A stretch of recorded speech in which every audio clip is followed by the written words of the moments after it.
The number one pick comes to me, Vince McMahon.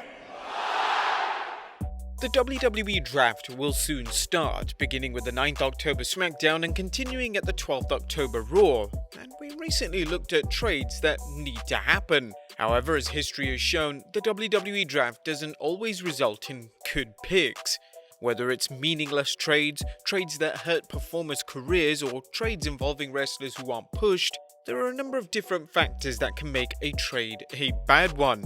In fact, some are downright deplorable. But which ones were they? Well, join us now as we look at 18 trades that never should have happened in the WWE Draft. Be sure to subscribe and hit that notification bell for daily wrestling videos, and follow us on Facebook for exclusive lists.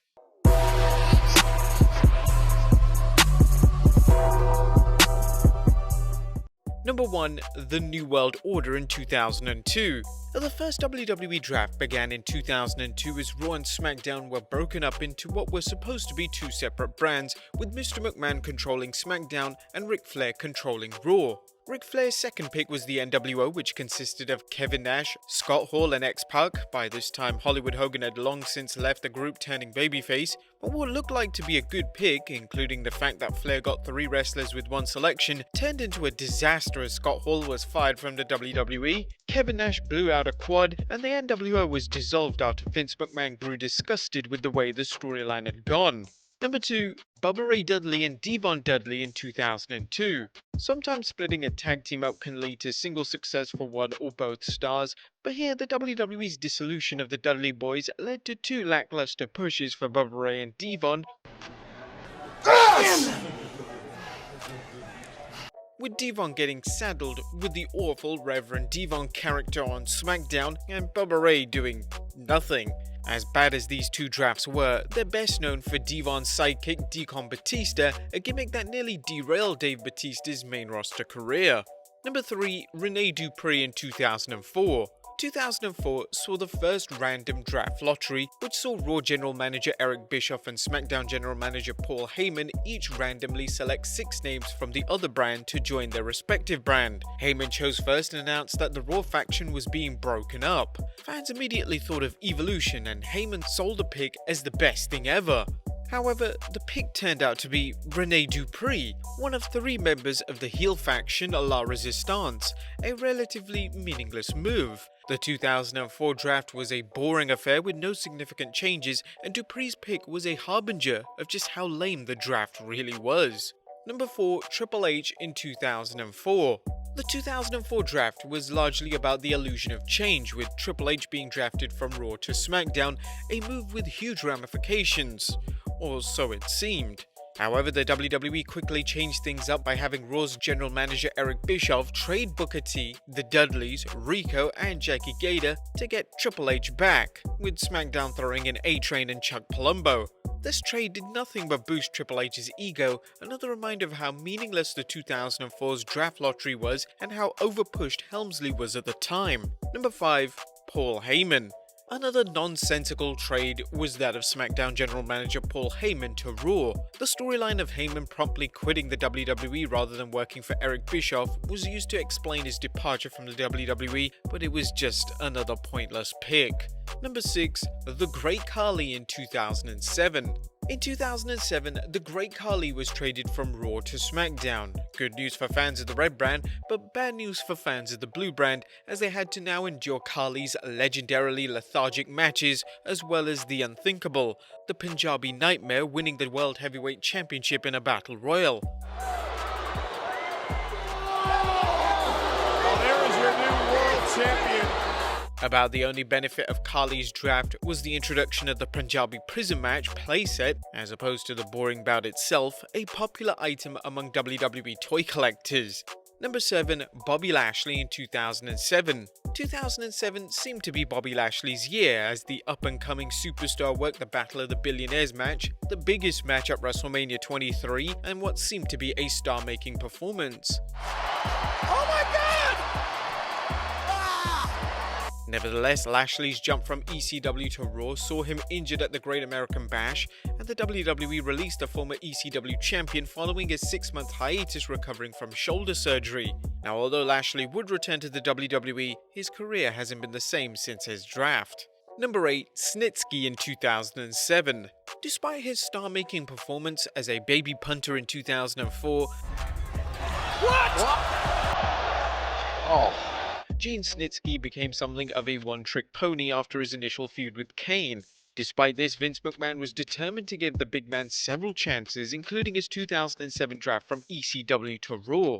McMahon booked Snitsky with an undefeated streak that helped his career as much as the WWE's move to shave Gene's head and eyebrows. As a result, Snitsky asked for and received his release in early 2008. Number 9. Jim Ross in 2008. The WWE's draft rule that said that anyone could be traded, including announcers and commentators, may have seemed good on paper, but it nearly cost the WWE its top announcer, Jim Ross. Ross was drafted from Raw, where he called matches for the last 12 years, to Smackdown. Ross had not been told about the move before it happened and reportedly was close to quitting the WWE out of disgust with how they handle things. Still, Ross stuck around, but Raw just didn't seem the same without him, and it was the end of an era on the Red brand. Number 10. Khali in 2010. While Khali was a popular superstar, her selection as one of the 2 first-round draft picks from Raw to SmackDown was mind-boggling. Big Show was the second first-round pick to give fans some perspective. If 2010 had been a star-making year for Khali, the pick might have actually meant something, but it wouldn't be until 2011, when she was drafted back to Raw, that she scored her first championship, the Divas Championship. Number 11. John Cena in 2011.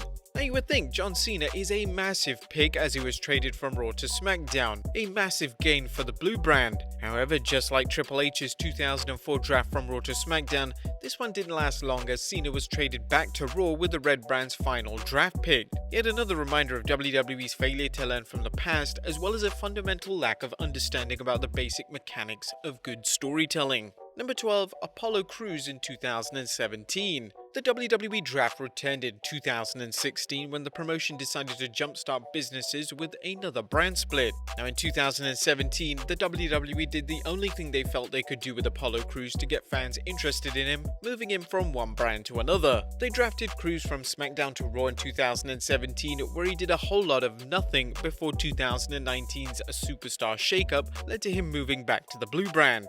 And now it's my time to knock down any single door that's in my way, and it's my time to shine. By now, it appears Crews' career has become the WWE's version of Where's Waldo, as fans never knew where the talented but under-pushed performer was wrestling. Thankfully, his 2020 trade to Raw saw him begin his journey to the US Championship, his first title win, and the start of a solid push. Number 13. Kurt Hawkins in 2017. If Hawkins' 2017 draft from SmackDown to Raw was supposed to help his career, they had a funny way of showing it, as Hawkins began a losing streak storyline that would run all the way into 2019, when he snapped it by teaming with Zack Ryder and beating the Revival at WrestleMania 35 for the Raw Tag Team titles. Hawkins finally escaped the WWE in 2020 after the mass releases of Black Wednesday and was last seen in Impact Wrestling. Number 14. The Ascension in 2018. 2018 featured a number of meaningless trades, but perhaps none as meaningless as that of the Ascension moving from SmackDown to Raw. By that time, the team of Connor and Victor had been on the main roster for over 3 years, quickly becoming the laughingstock of the tag team division. Who invited the jackasses? Despite a phenomenal run in NXT, including a reign as NXT Tag Team Champions. Now, perhaps the biggest mystery concerning the Ascension wasn't how her talented team got buried so quickly, but how they managed to last until the end of 2019 before their release. Number 15. Sanity in 2018. Yet another top NXT act, the group known as Sanity debuted on the blue brand, while female member Nikki Cross remained in NXT. Cross got the better end of the deal as the WWE's booking for the group was anything but sane, with them losing match after match and then disappearing from TV. The writing was on the wall long before Sanity lost a 3-on-1 handicap match to The Miz in 2019, and the group disbanded after Eric Young was drafted to Raw that year. Number 16, Cedric Alexander in 2019. A move from 205 Live to the main roster is normally bad news for a superstar's career, and former Cruiserweight champion Cedric Alexander continued this tradition when he joined Raw in 2019, getting an initial push that led to him talk of being a Paul Heyman favorite and someone with a bright future. Regrettably for Alexander, Mr. McMahon saw things differently, and Alexander soon became Raw's go-to job guy. 2020 looks better with Alexander now in the Hurt Business, but that had nothing to do with the draft. Number 17, Eric Young in 2019.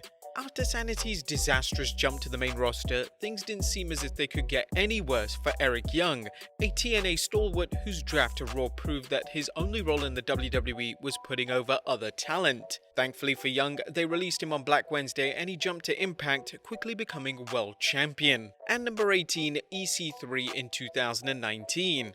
After Wild's success in Impact Wrestling, EC3 looked good in NXT and fans were looking forward to his work once he was drafted to Raw.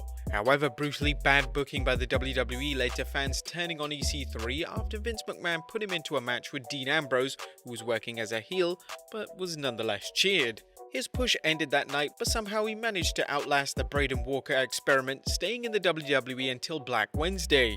But there you have it guys, 18 of the worst trades in WWE history. Are you guys looking forward to the draft? Who do you think will be the biggest drafts this year? Let us know in the comments down below, subscribe if you haven't already, follow us on Instagram and Facebook for exclusive lists, and I'll see you next time with some more wrestling content.